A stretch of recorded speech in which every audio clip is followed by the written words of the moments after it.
মদিনার নবী বলেন গুনাহগার হয়ে যদি কবরে যাও, ওই কবরে গুনার কারণে দুই পার্শ্বের মাটি তোমাকে চাপ দিবে। কবরের মধ্যে একটা নয়, দুটো নয়, 70 থেকে 99টা সাপ, জাহান্নামের আগুন কবর ভরে যাও।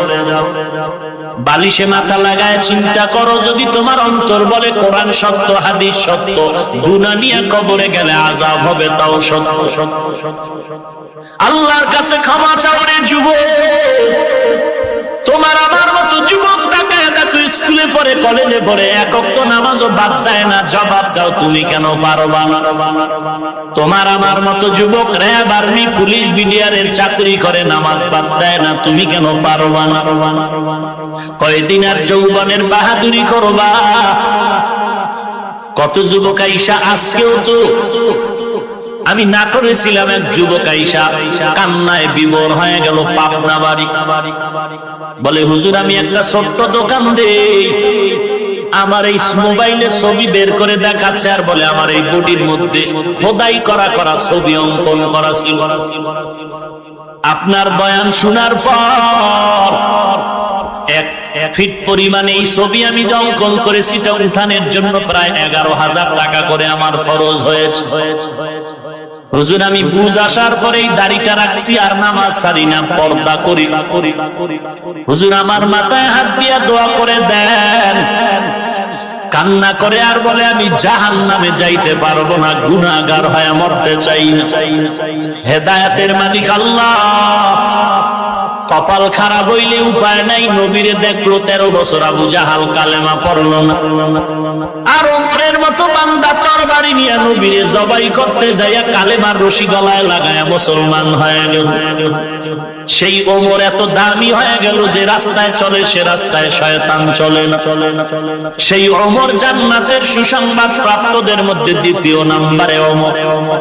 ঈদের দিন দরজায় তালা লাগায় কান্না করে। আবু হুরায়রা বলেন কাঁদেন কেন? বলে জাহান্নামের ভয়।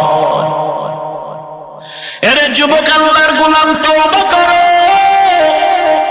কয়দিন আর বাহাদুরি করবি? কোরআন পড়ে ঠগি নাই, টুপি পরে ঠগি নাই, আল্লাহর সম্মান, আল্লাহর মুহাব্বতে চলতেছি রে বাবা।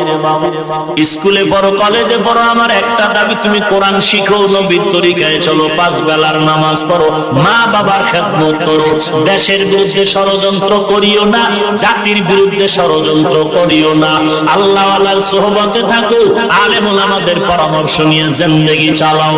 কয়দিন আর বাহাদুরি করবা?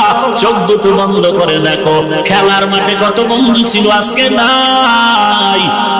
লেখাপড়ার টেবিলে কত বন্ধু বান্ধব নিয়ে আড্ডা করেছো, অনেকেই কবরবাসী হয়ে গেছে। এক জায়গায় বয়ানে গেলাম, মুনাজাত করতেছি, একজনে বলে হুজুর আপনার বয়ান শুনতে আসার পথে একদল যুবক মারা গেছে, অ্যাক্সিডেন্ট হয়েছে। আর এক জায়গায় গিয়া শুনি, যাওয়ার পরে মুনাজাতের পরে বাড়ি যাওয়ার সময় রাস্তায় অ্যাক্সিডেন্ট হয়ে মরে গেছে। তুমি ঘর পর্যন্ত যাওয়ার গ্যারান্টি নাই। অতএব আমি পায়ে হাত রেখে বলবো, আর নামাজ ছাড়িও না, নবীরে কাঁদায়ও না, দাড়িটা কাটিও না, মা বাবারে কষ্ট দিও না, আলেমদের বিরোধিতা করিও না, তওবা করো। মনে মনে আল্লাহকে ডেকে বলো, আল্লাহ এই ময়দানে আমার মতো গুনাহগার কেউ নাই, আমি জাহান্নামের আযাব সহ্য করতে পারবো না। তওবার নিয়তে আজকে রেডি হয়ে গেলাম, আর দাড়ি কাটবো না, নামাজ ছাড়বো না, বেপরদায় চলবো না, মা বাবাকে কষ্ট দিব না, আলেম ওলামাদের বিরোধিতা করবো না। ও আল্লাহ, তুমি আমাকে তওবা করার তৌফিক দাও। তুমি যদি তৌফিক না দাও, সম্ভব হবে না। গলায় ছুরি আসবে, মরে যাব, তারপর নবীর বিরোধিতা করবো না। যদি খাঁটি তওবার নিয়ত কারো হয়ে থাকে, খাঁটি তওবার নিয়তে দুটো হাত আল্লাহকে দেখায় দাও।